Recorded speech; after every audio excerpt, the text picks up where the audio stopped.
এবার আমরা যে পার্টটা স্টার্ট করব সেটা হচ্ছে mechanism of evolution. Mechanism of evolution পড়তে গেলে আমরা যে ফার্স্ট পার্টটা দেখব সেটা হচ্ছে পপুলেশন জেনেটিক্স। পপুলেশন জেনেটিক্সে আমাদের হার্ডি ওয়েনবার্গের ইকুয়েশনটা জানতে হবে। হার্ডি ওয়েনবার্গ দুজন সায়েন্টিস্ট, তারা একটা ইকুয়েশন বলেছিলেন। সেই ইকুয়েশনটার মাধ্যমে জানা যায় যে এভলিউশন কিভাবে বা তার হোমোজাইগাস বা হেটেরোজাইগাস, ডমিনেন্ট, রিসেসিভ অ্যালিলের ফ্রিকোয়েন্সিটা কি।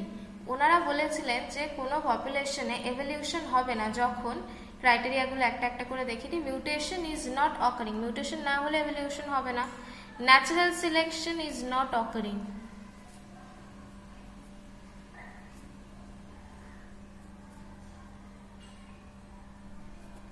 পপুলেশন ইজ ইনফাইনাইটলি লার্জ, খুব লার্জ পপুলেশন হলে সেখানে ইভলিউশন হওয়া পসিবল নয়।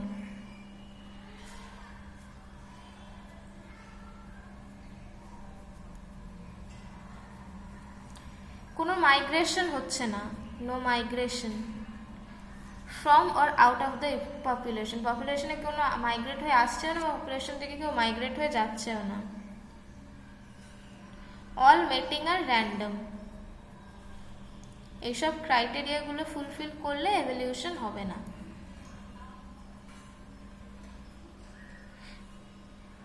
তো হার্ডি আর Weinberg, Godfrey Hardy and Wilhelm Weinberg, কি নামটা বললাম একটু লিখে দিই, Godfrey Hardy and Wilhelm Weinberg, তারা একটা ইকুয়েশন দিয়েছিলেন। ইকুয়েশনটা হলো p square plus 2pq plus q square equals to 1, মানে p plus q whole square equals to 1, অর্থাৎ p plus q equals to 1। এখানে পি অর্থাৎ পি ডিনোট করে, পি স্কোয়ার ডিনোট করে frequency of dominant allele.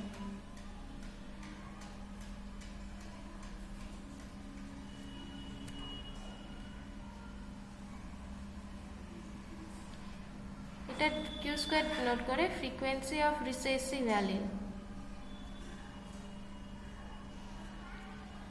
Sorry p and q, p denote করে frequency of dominant allele and q denote করে frequency of recessive allele, আর এই 2pqটা denote করে ফ্রিকোয়েন্সি অফ হেটেরোজাইগাস। এই হলো আমার equation of Hardy Weinberg. Next যেটা আমরা পড়ব সেটা হচ্ছে অ্যাডাপটিভ রেডিয়েশন।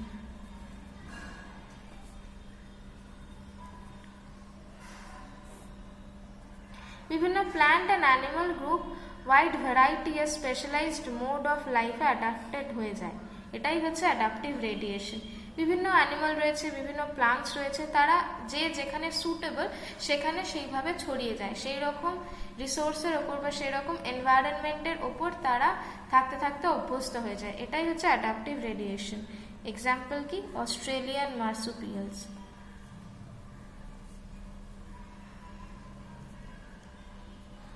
আর ডারউইনস ফিঞ্চেস, এদের প্রত্যেকেরই নিশ আলাদা, এরা বিভিন্ন খাবার আলাদা আলাদা খায়, আর এদের সেই জন্য অ্যাডাপটিভ রেডিয়েশনটা হয়েছে। নেক্সট যেটা পড়বো সেটা হচ্ছে types of evolution.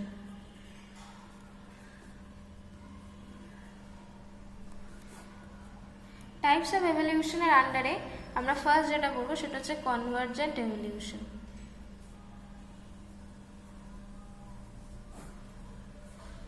What is convergent evolution? Species which are not closely related to each other evolve similar kind of traits. Closely related species নয়, অথচ তাদের মধ্যে similar kind of traits evolve করেছে, এইগুলোকে অবশ্য these are also called analogous structures. Convergent evolution K analogous structure ও বলা হয়। এর এক্সাম্পল কি? এর এক্সাম্পল হলো wings of dragonfly, hawks, bats, etc. Next যেটা পড়বো সেটা হচ্ছে ডাইভার্জেন্ট এভলিউশন।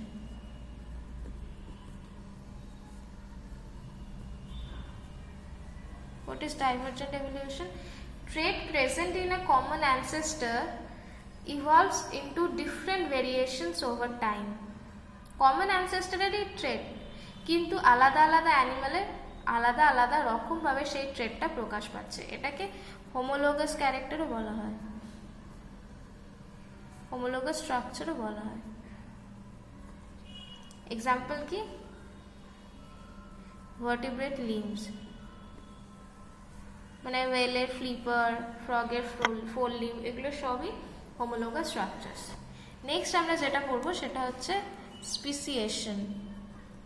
স্পিসিয়েশন চারটে টাইপের হতে পারে। ফার্স্ট যে টাইপটা, দ্যাট ইজ অ্যালোপ্যাট্রিক স্পিসিয়েশন। আচ্ছা, স্পিসিয়েশন হচ্ছে একটা এক্সিস্টিং স্পিসিস থেকে নতুন স্পিসিস ইভলভ করা। স্পিসিয়েশন চারটে টাইপের হয়, অ্যালোপ্যাট্রিক স্পিসিয়েশন, পেরিপ্যাট্রিক স্পিসিয়েশন, প্যারাপ্যাট্রিক স্পিসিয়েশন অ্যান্ড সিম্প্যাট্রিক স্পিসিয়েশন। এবার একটা একটা করে প্রতিটা স্পিসিয়েশন একটু দেখে নিই। ফার্স্ট হচ্ছে অ্যালোপ্যাট্রিক স্পিসিয়েশন, when population become isolated or separated due to geographic barriers. large geographic barriers আছে, সেই জন্য কোনো পপুলেশন আলাদা হয়ে যাওয়া। জিওগ্রাফিক ব্যারিয়ার যা কিছু হতে পারে, মাউন্টেন হতে পারে, গ্লেসিয়ার হতে পারে, বা কন্টিনেন্ট হতে পারে। Geographic barrier.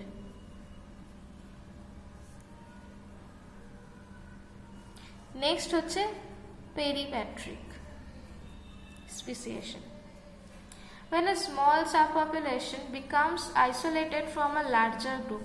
একটা বড় লার্জ গ্রুপ আছে, সেখান থেকে একটা স্মল সাবপপুলেশন আলাদা হয়ে গেল। যেহেতু স্মল সাবপপুলেশনটা স্মল হলে আমরা জানি যে সেখানে এভলিউশন হওয়া খুব সহজ, সেখানে তাড়াতাড়ি ইভলভ হতে পারবে স্পিসিসরা, তো নতুন স্পিসিস এভাবে তৈরি হয়। নেক্সট হচ্ছে সেটা হচ্ছে প্যারাপ্যাট্রিক স্পিসিয়েশন। যখন স্মল সাব পপুলেশন অরিজিনাল পপুলেশনের সাথে সেম হ্যাবিটেটে রয়েছে কিন্তু নিশ আলাদা, অ্যানসেস্ট্রাল গ্রুপ আর সাব পপুলেশন রয়েছে সেম হ্যাবিটেটে কিন্তু নিশ আলাদা, হয়তো তাদের রিসোর্স আলাদা, সেক্ষেত্রে নতুন স্পিসিস ইভলভ হয় প্যারাপ্যাট্রিক স্পিসিয়েশনে। আর লাস্ট সেটা হচ্ছে সিম্প্যাট্রিক স্পিসিয়েশন।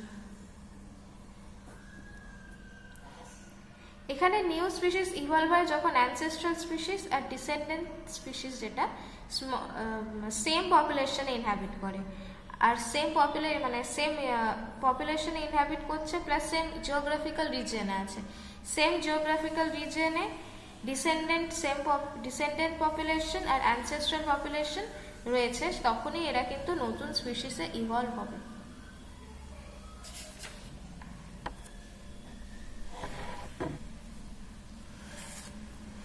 নেক্সট যে পার্টটা আমরা পড়বো দ্যাট ইজ প্যারালাল ইভলিউশন।